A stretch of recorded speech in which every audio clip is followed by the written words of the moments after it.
નાનું છે અક્ષર મોટા કરવા ટ્રાય કરશું, છતાંય મારા અવાજ ઉપર ચાલશે. સૌથી પહેલાં લખો વૈદિક ગણિત. અત્યારે શક્ય હોય તો રફ નોટ લાવવી, તો રફ નોટમાં લખો પછી ઘરે ફેર બનાવી લેવાય નવી નિરાતે.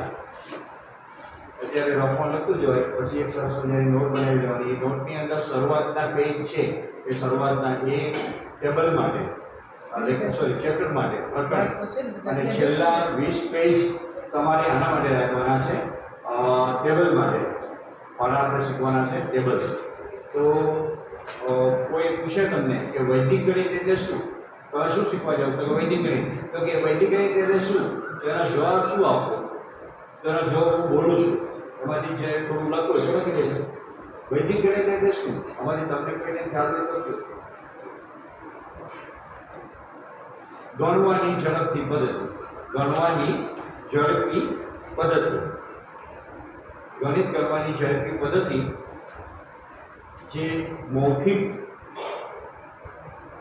મોઢે કરી શકાય. બીજું સૂત્ર આધારિત છે, એના સૂત્રો હોય છે, એ સૂત્ર આધારિત પદ્ધતિ છે. હવે ક્યાં સૂત્રો, તો કે આપણા વેદમાં 4 વેદ છે, બરાબર. અને દર્શન ના કરાવી વેદના, તો અહીંયા લાઇબ્રેરીમાં 4 વેદ છે, એના દર્શન કરી દેજો. સામવેદ, અથર્વવેદ, યજુર્વેદ, ઋગ્વેદ. ગયા વર્ષે મારો સમારંભ હતો કાર્યક્રમ, ત્યારે તરફથી ભેટ મળી છે મને, સાથે ગયો હતો નહીં, સાવા રાખીને પગે લાગેલો છું. ક્યારેક ક્યારેક ખુલે જોવે છું. આપણા ઋષિમુનિઓએ ખૂબ મહેનત કરીને વેદો બનાવેલા છે. આ વેદોનીમાંથી એ વેદોમાંથી 29 સૂત્રો, 29 સૂત્રો. હું આંકડા છે બંનેમાં બોલીશ, ઇંગ્લિશ અને ગુજરાતી, એટલે ઇંગ્લિશ મીડિયમ વાળાને ખબર પડી ગઈ. તો 29 હવે લખો, 29 છે એના મેઇન સૂત્રો છે. એના 2 ભાગ પડ્યા છે. 29 મેઇન સૂત્રો, કુલ સૂત્રો 29 છે, ટોટલ સૂત્રો. એમાંથી 16 મેઇન સૂત્રો છે, બરાબર. 16 મેઇન, અને એની નીચે 13 સબસિડિયર એટલે કે ઉપસૂત્રો. પહેલા મુખ્ય સૂત્રો, પછી ઉપસૂત્રો. ફરીથી મુખ્ય સૂત્રો 16, ઉપસૂત્રો 13, ઇંગ્લિશમાં કહે તો મેઇન સૂત્રો 16 અને સબસિડિયર 13, ટોટલ 29. આ 29 સૂત્રોની અંદર આખા વિશ્વનું ગણિત આવી જાય છે. એમાં બીજગણિત પણ આવી જાય, ભૂમિતિ આવી જાય, અંકગણિત આવી જાય, કોમ્પ્યુટર સાયન્સ પણ આમાં આવી જાય છે. કોમ્પ્યુટર પ્રોગ્રામિંગ માટે બીજગણિતની જરૂર પડે છે. ભારતે મંગળયાન છોડ્યું હતું, પહેલી વખતમાં સક્સેસ થયું. અમેરિકાએ 7 ટ્રાય કરી હતી, ચીને 12 ટ્રાય કરી હતી. આપણે એક જ ટ્રાયમાં સક્સેસ ગયા. એની પાછળનું રીઝન શું હતું? પહેલું રીઝન તો સ્ત્રી શક્તિ, બહેનોની ટીમ વધારે હતી ને બધા જ વૈદિક ગણિતના જ્ઞાતા હતા. એના કારણે જે કેલ્ક્યુલેશનના સૂત્રો છે, જે સુપર કોમ્પ્યુટર નથી કરી શકતું, એ કેલ્ક્યુલેટ આમાં થઈ શકે છે. હમણાં રામ જન્મભૂમિ બહુ અને રામ મંદિરનું થયું ઉદઘાટન તો ના કહેવાય, અરે સોરી, ભગવાનની પ્રતિમા અને આના બધા શબ્દ બોલશો. પછી એનો જન્મદિવસ હતો ત્યારે ભગવાનના કપાળ ઉપર તિલક પડ્યું. તો એના માટે ઘણી બધી ગણતરી કરવી પડે કે સૂરજ કઈ એંગલમાં આવશે. હવે 1000 વર્ષ સુધી દર વર્ષે એક જ સમયે અહીંયા ચાંદ્ર દેખાશે, સૂરજનો પ્રતિબિંબ પડશે. તો એનું ગણતરી કરવા માટે આ વૈદિકની જરૂર છે. આવા ઘણા બધા ચમત્કારો આપણે ગણિતના આધારે આપણા ઋષિમુનિઓએ કરેલા છે. અને આપણા જે મહાન મંદિરો મોટા બાંધેલા છે, બધા જ ગણિતના આધારે છે. આપણું સંગીત એ પણ ગણિતની રિધમના આધારે છે. દરેક રાગો, એના કેલ્ક્યુલેશન, એની માત્રાઓ. એક રાગ બોલવાથી વરસાદ આવે, મલ્હાર બોલવાથી, અને દીપક રાગ બોલવાથી બળતરા શાંત થાય. બાળક પ્રેક્ટિસમાં વાત કરશું કે કેવો રાગ સાંભળવાથી, કયા મહિનામાં કયો રાગ સાંભળવાથી બાળકને કેટલો ફાયદો થાય.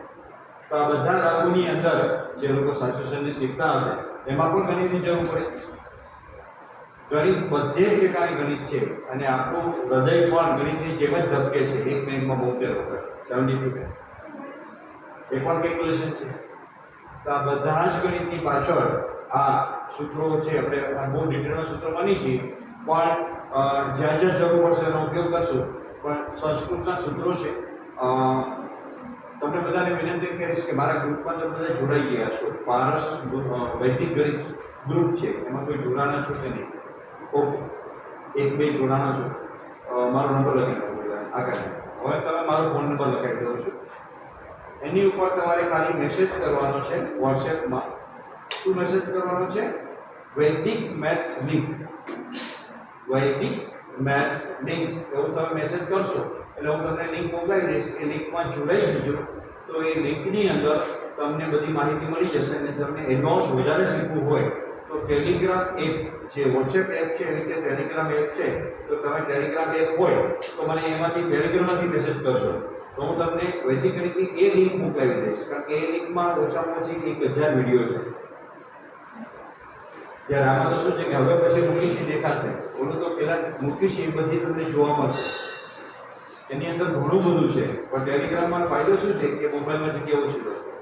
એટલે તમારે મારું કામ એ છે કે શીખતા કરવા હું શીખવાડીશ, પણ જાતે શીખવાની ટ્રાય કરવી એના માટે મદદરૂપ શું થાય એ તમને મોકલી આપીશ. તો મારો નંબર છે 9426849079.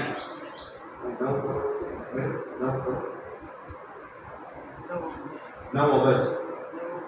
જો કોઈને ફોન નંબર લખાવો હોય તો આ રીતે લખાવી શકાય. 9,42,49,779. ત્યાં છોકરો જો આવે ત્યારે કહું હું બોલું છું, નંબર લખી દઉં તો ઓલો કે ગુજરાતીમાં બોલો તો ગુજરાતી જ છે. હું ઘણી વખત ફોન નંબર લખાવું ત્યારે આવું જ કરતો. મેં તો ફોન નંબર મેં કીધું લખી લઉં, બોલું છું 49 કરોડ 26 કારણ કે આપણે પ્રેક્ટિસ છૂટી ગઈ પણ એ કરવી જરૂરી છે. વાંચતા આવડવું જોઈએ. એકમ, દશક, 100,000 ઇંગ્લિશમાં મને બહુ નથી આવડતું એટલે હું મને શીખવાડું પણ કરી શકાય છે. તો તમારી રીતે એને વાંચવાની પ્રેક્ટિસ કરો. મારું નામ છે કૌશિક પારેખ, વેદાનું નામ છે ભાવના પારેખ. અમે બે કોન્ટ્રાક્ટ કરેલું છે. 2 કલાક સુધી એ ઊભા ભણાવશે અને મૌન રહેશે અને પછી મારે મૌન રહેવાનું હોય છે. કહેવાનું આમ તો હસવાનું છે, બહુ ગંભીરતાથી રહેવાનું નહીં. આની અંદર તમે મેસેજ કરજો વૈદિક મેથ્સ લિંક, તો હું તમને લિંક મોકલી આપીશ. એટલે પહેલું કામ એ કરજો વહેલી તકે જલ્દી લિંક મોકલાવી દેજો, તો પછી હું ગ્રુપમાં મૂકી દઈશ. જે મારે મૂકવાનું છે આજે જેટલું ભણાવું છું એ બધું મૂકી દઈશ. પુસ્તક મુદ્રાની વિડીયો મૂકી દઈશ. એ પુસ્તક મુદ્રા રોજ તમારે દિવસમાં 3 વખત કરવી જોઈએ. એનાથી યાદશક્તિ વધે, એકાગ્રતા વધે. એમાં જે કમાન્ડ આપીએ કે આપણે અત્યારે કમાન્ડ આપ્યો તો કમાન્ડ આપીએ કે હવે હું ગણિતનું પેપર આપવા જઈ રહ્યો છું અથવા તો ઇન્ટરવ્યુ આપવા જઈ રહ્યો છું અને મને સફળતા મળી રહી છે, તો ચાન્સીસ વધુ. તો એ વૈદિક પુસ્તક મુદ્રાનો ઉપયોગ ઘણો બધો છે, વચ્ચે વચ્ચે વાત કરતા રહીશું. હવે વૈદિક ગણિતના શોધક. વૈદિક ગણિતના શોધક. વૈદિક ગણિતની શોધ કોને કરી?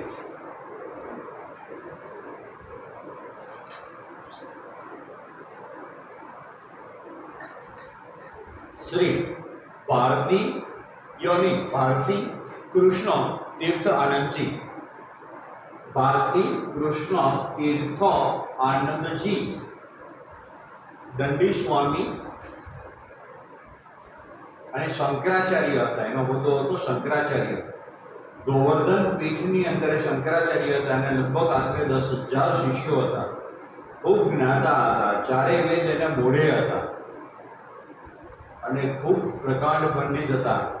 અને એને આપણા વેદોની અંદરથી 29 એવા શબ્દો ગોઈતા કે જે શબ્દોના આધારે વૈદિક ગણિત શક્ય બને.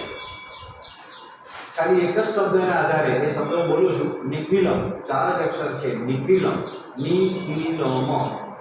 આ નિખિલમ શબ્દના આધારે મલ્ટિપ્લિકેશન, ડિવાઇડેશન, સબટ્રેક્શન, પ્લસ થઈ શકે, ફેક્ટર પાડી શકાય.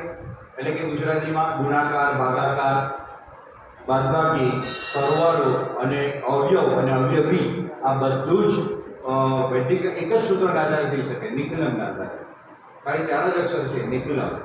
નિખિલમ એટલે શું? ઇંગ્લિશ વાળા લખી લે all 4 9 last 4 10. all 4 9 last 4 10.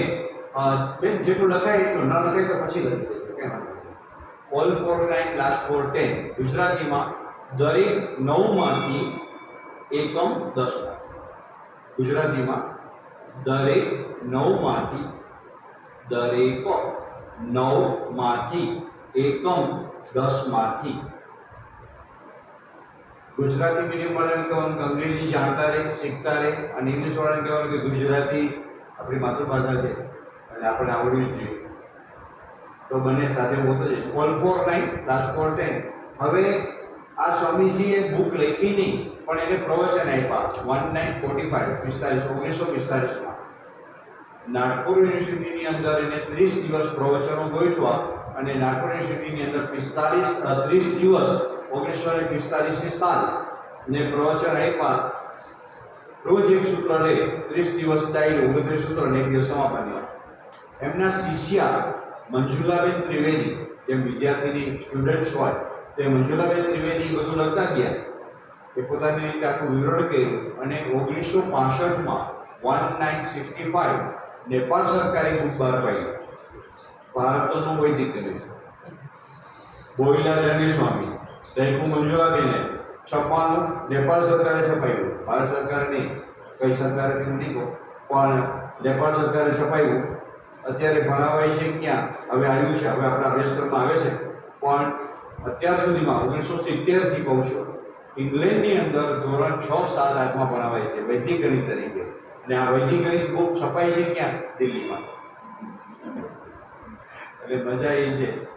પણ હવે આવે છે આપણા અભ્યાસક્રમની અંદર આ વૈદિક ગણિત ખરેખર અભ્યાસક્રમમાં પહેલેથી હોવું જોઈએ, પણ કંઈ નહીં થાય ગયા એની સવાલ.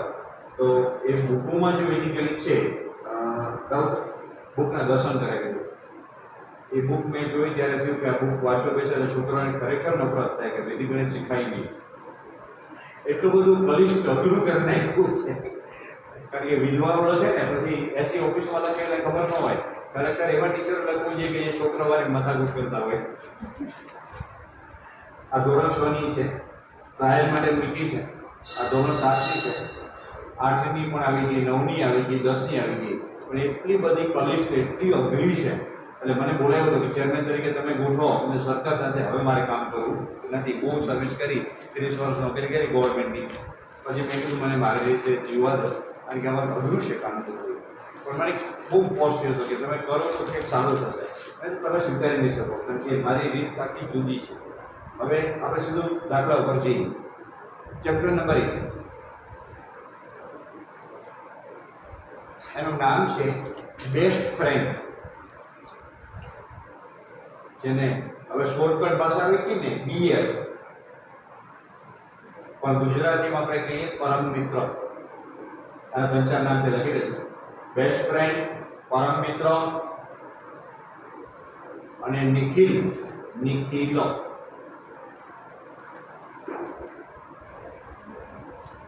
હા, પરમ મિત્ર, બેસ્ટ ફ્રેન્ડ, નિખિલ.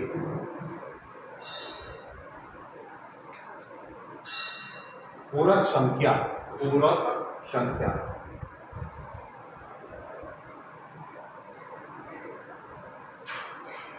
એકવાર એક વિદ્યાર્થીને પૂછ્યું તો મેં તો શૂન્યની શોધ કોણે કરી?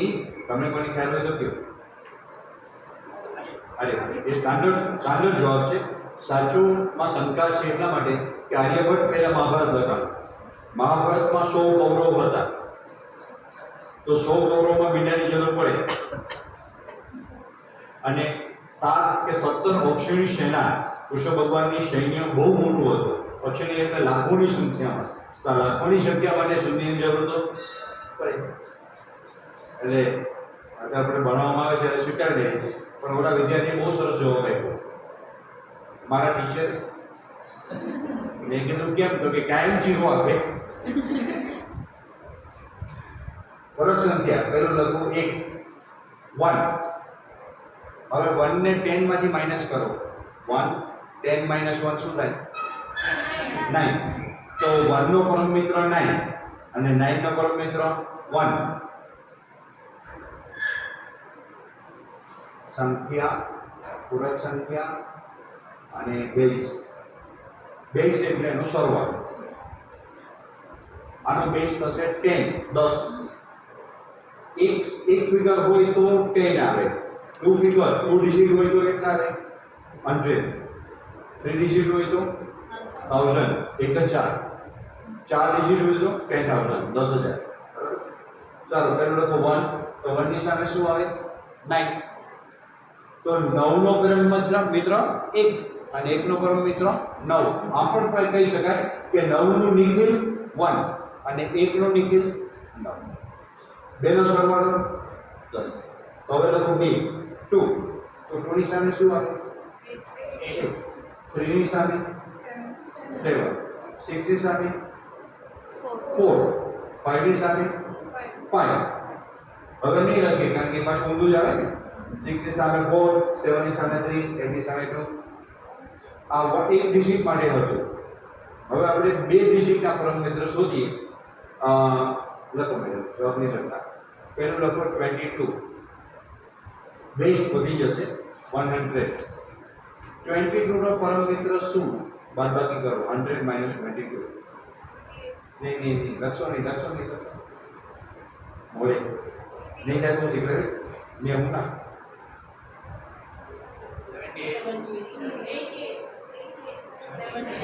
70.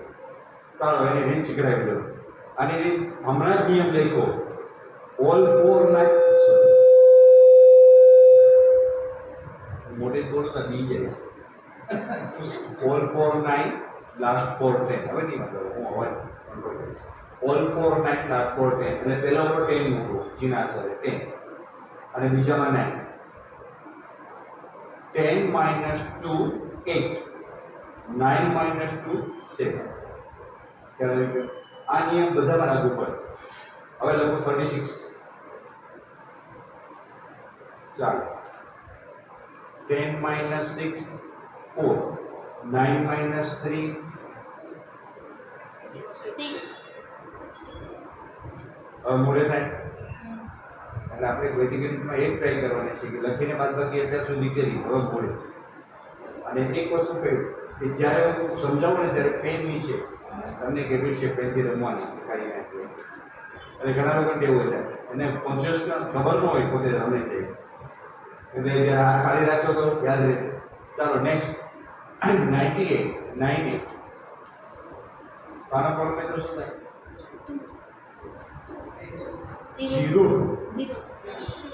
0 આમાં 0 ની જગ્યા રાખવી જોઈએ. કોમ્પ્યુટર પ્રોગ્રામિંગની અંદર એની અંદર 0 ની જગ્યા ન રાખો ને તો ઘણા બધા ગડબડ થઈ શકે છે. એકવાર સંસ્કૃતનો પ્રોફેસર પૂછવામાં આવ્યું હતું વધુ કેટલા માર્ક આવે તો કેટલું ડિજિટમાં આવે તો એને માર્કશીટ બનાવવામાં કોમ્પ્યુટર ઓપરેટર 2 ડિજિટની જગ્યા રાખી. તો એ જ વર્ષે યુનિવર્સિટીમાં બનેલી ઘટના છે. એ જ વર્ષે એની દીકરીને 100 માર્ક આવ્યો. એટલે કોમ્પ્યુટર ડેટા ઓપરેટર 100 કે કોમ્પ્યુટર 00 લઈ ગયો 1 કરી નાખ્યું માર્કશીટમાં 00 આવ્યો. પછી સંશોધન કર્યું કે પ્રોફેસર કે મારી દીકરીને 00 માર્ક આવે નહીં પોસિબલ જ નથી. પેપર જોયું એમાં 100 હતા પણ પ્રોફેસરે કીધું હતું 2 ડિજિટની જગ્યા રાખજો. અને અમેરિકાએ આ એક જ મીંડાની ભૂલમાં લગભગ 60 કરોડનું નુકસાન કરેલું. એક રોકેટ છોડવામાં એક મીંડું ચૂકાઈ ગયું હતું, પોઈન્ટની આ બાજુ થઈ ગયું હતું અને રોકેટ પહોંચવાનું તો બીજે ઠેકાને પહોંચી ગયું બીજે ઠેકાને અવકાશમાં છોડ્યું હતું અને પછી નાશ કર્યો. એટલે 0ની કિંમત કેટલી છે પણ 0 કઈ બાજુ લાગે એ મહત્વનો છે. અહીંયા બાજુ ભલે કામનું નથી પણ સહજ સંખ્યા કરવો તો પછી જરૂરી છે. ચાલો નેક્સ્ટ 72 શું આવ્યું? હવે તો મોડે નક્કી સાહેબ 10 - 2 8 20 ખ્યાલ આવી ગયો? હવે આપણે 3 ડિજિટ કરીએ. આ જ નિયમ ચાલો 3 ડિજિટ પણ બેઝ બની જશે. બેઝ શું થશે? જેટલા અંક હોય જેટલા ડિજિટ હોય એટલા 0 આવે.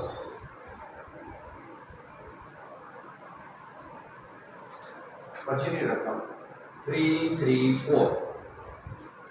આ બરોબર શીખજો કારણ કે આના પછી જેટલું મારે શીખવાડવું છે એ આના આધારે 3 3 4. તો પેલા ઉપર 10 9 9 6 6 6 666. ગુજરાતીમાં 666.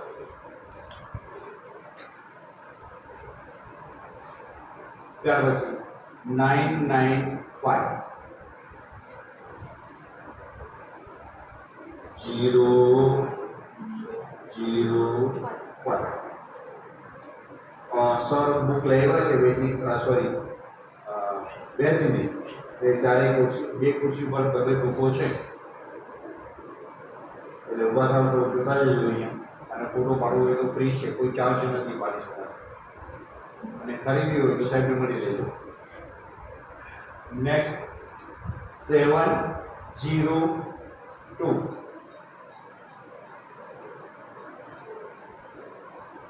9 minus 2 8 9 minus 0 9 9 minus 7 2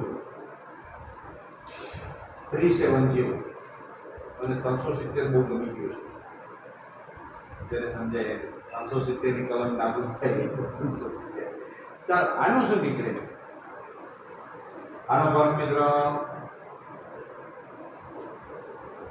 પેલા 0 મૂકી દેવાનું એને કંઈ નહીં કરવાનું કે 0 મૂકી દો શરૂઆતમાં જેટલા 0 હોય 1 2 એમને મૂકી દો શરૂઆત ક્યાંથી થશે ફિગર તો 7 ઉપર 10 અને પછી 9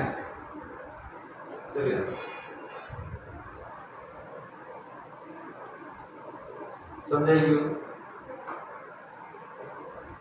ચાલો હવે કરી નાખવું 4 ડિજિટ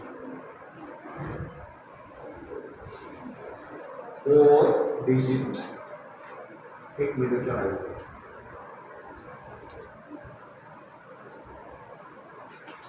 અને ત્યાં નાના બાળકોને એમના જે કરતું તેનો નિયમ છે ત્યાં આના જે કરતા વચ્ચે આવી જજો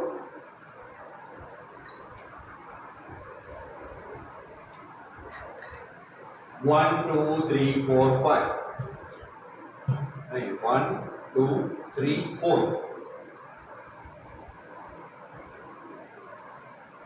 ચાલો હવે જવાબ આપું છું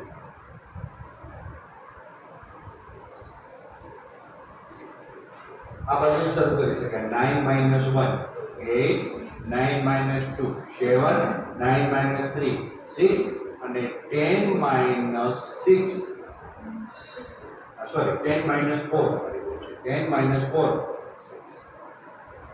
શરૂઆત પહેલા લાગે તો આપણે લખી નાખવાનું 10 9 9 9 9 9 હવે 5 ડિજિટ લખો 5 ડિજિટ બરાબર 3 8 5 0 તો સૌથી પહેલા શું કરવાનું બે ઝીરો મૂકી દેવાના 10 minus 5 is equal to 5. 9 minus 8, 1. 9 minus 3, 6. ચાલો આમાં કોઈને કઈ સવાલ હોય તો કયો એની ક્વેશ્ચન પૂરક સંખ્યા સમજાઈ ગઈ રીત આવડી ગઈ બરાબર છે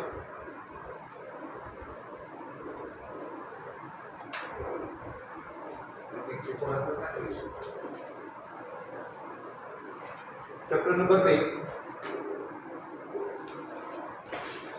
નિખિલમ વડે ગુણાકાર નિખિલમ વડે ગુણાકાર નિખિલમ એટલે પૂરક સંખ્યા નિખિલમ વડે ગુણાકાર બેઝ થી નીચે multiplication by Nikhilam under base multiplication by Nikhilam under base એટલે બેઝ થી નીચે રકમ લખો 98 એને ગુણ્યા 95 બીજી રકમ અહીંયા લખો 92 એને ગુણ્યા 80 સૌથી પહેલા બંનેના પરમ મિત્રો શોધવાના 98 નો પરમ મિત્ર 02 અને નીચે આવશે 05 ચાલો આટલું સમજાવો આનો પરમ મિત્ર 92 નો 08 તો 80 નો પરમ મિત્ર 20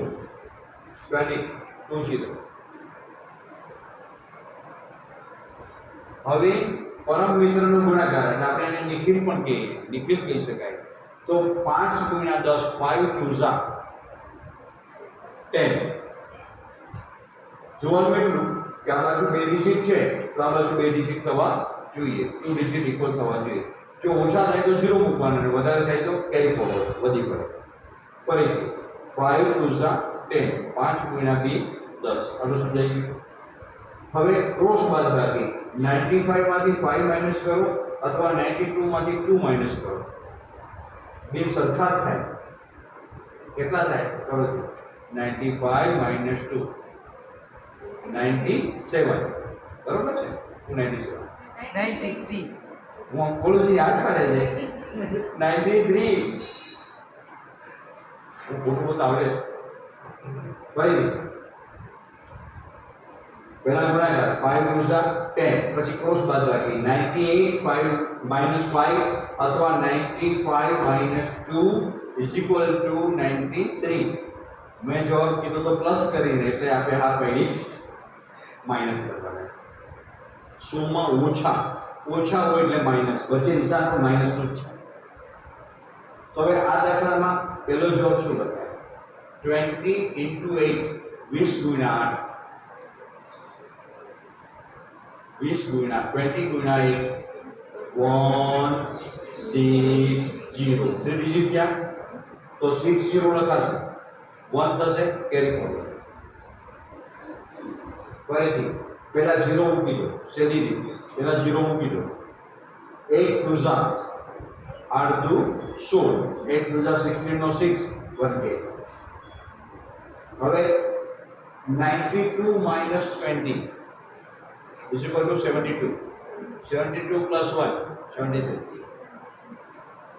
ફરીથી 80 minus 8 is equal to 72 plus 1 73. તમે આમ બાદબાકી કરો, માઈનસ કરો કે આમ માઈનસ કરો, બેમાં સરખા જવાબ આવશે. આ જવાબ આને છે અંદર પર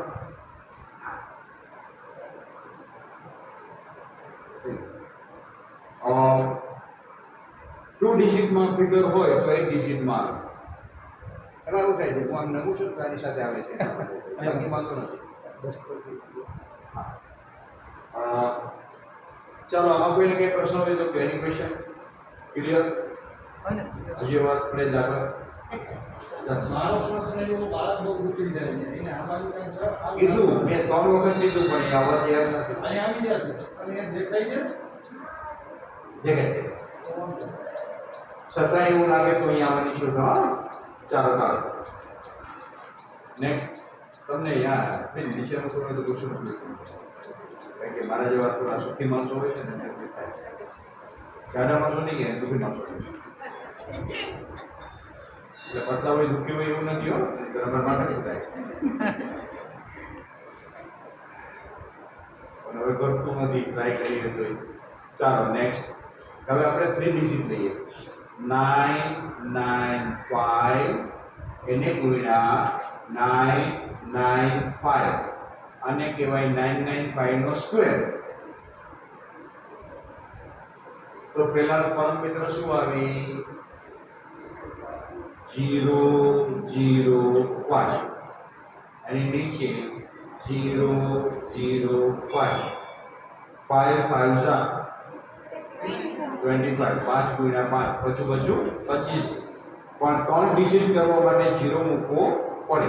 આ બાજુ 3 ડિજિટ છે, હવે ઊંચો નીચો હોય તો બે બાજુ સરખું વજન થાય, એના માટે આ બાજુ 3 ડિજિટ તો આ બાજુ 3 ડિજિટ આવવા જોઈએ. હવે માઈનસ કરો, આમાંથી 5 માઈનસ કરી નાખો, લખો 990. પછી આવું લખો ત્યાર પછી વાંચી લેવાય મનમાં. આને કેમ વચાય? 9 કરોડ બરોબર છે, 9,90,025. આવું કોઈ લખો તો અઘરું પડે ને, આ લખવું અઘરું પડે કારણ કે વચ્ચે કેટલા 0 મૂકવાની જરૂર પડે. ચાલો જે દાખલો 992 એને ગુણ્યા 970. પહેલાનો નિખિલ 008 અને બીજાનો નિખિલ 030. શું કામ? તો કે આ 0 મૂકી દેવાનું, 10 minus 7 3 9 minus 9 0. હવે ગુણાકારમાં મલ્ટીપ્લિકેશન કરવું છે તો પહેલા 0 મૂકી દો, આ 0 મૂકી દો. 8 3 24, 8 ગુણ્યા 3 8 તેરી 24 લખો 240. અડધો જવાબ આવી ગયો. હવે ક્રોસ બાદબાકી, આમાંથી 70 માંથી 1 માઈનસ કરો, 9 6 2. પણ એના કરતા સહેલી કઈ પડે? 9 ને 2 માંથી 30 બાદ કરવા સહેલા પડે, કારણ કે 2 મૂકી દો. 9 minus 3 6 અને 9 ને 9 એટલે બેમાંથી કયું શોર્ટકટ છે એ લઈ લો. વૈદિક ગણિતનો એક ફાયદો એવો છે કે જિંદગી જીવવાની રીત બતાવે છે. ઓપ્શન કેટલા છે, ક્યાં ક્યાં હોઈ શકે અને એમાંથી કયો પસંદ કરવો એ આમાં બે ઓપ્શન છે, એક લોંગ રીત છે, એક શોર્ટ છે. તો શોર્ટકટ તમને આવડી જાય એના માટે વૈદિક ગણિત ઉપયોગી છે. અલોહા અને ઈશિમેશમાં આ જિંદગી જીવવાનું ગણિત આવતું નથી. આપણું ગણિત વેદ ઋષિમુનિએ બનાવેલું છે, એની પાછળ ઘણું બધું લોજિક વાપરેલું છે. આપણું માઇન્ડ છે એ કેવું પડી જાય, દાળમાં મીઠું વધારે પડ્યું હોય તો બહેનોને ખબર હોય કેટલા ઓપ્શન છે, શું શું કરી શકાય. પાણી નાખીએ તો પછી એના માઇનસ પોઈન્ટ છે, મસાલા નાખવા પડે. બટેટું બાફેલું નાખી શકાય, તો બટેટું ના પકતું હોય તો, મારે જેવો બટેટા ના ખાતો હોય તો ઘઉંનો લોટ આપણે બાંધીએ, રોટલીનો લુવો, એ લુવો મૂકી દો, આપણે ગોળનું બનાવીએ એ ગોળનું મૂકી દો અને મીઠું શોષાય છે. આવા ઘણી બધી રીતો છે. મને થોડીક રસોઈ બનાવતા થોડીક આવડે છે, પણ મનાય છે રસોડામાં નહીં જવાનું, કારણ કે ત્યાં પછી કામ વધતું જતું હોય, તમે ના હોય સારું છે. પણ નવું શોધતા રહ્યો કે આની ને આની ને આનો વિકલ્પ શું. બરાબર છે. ચાલો હજી દાખલો લખી.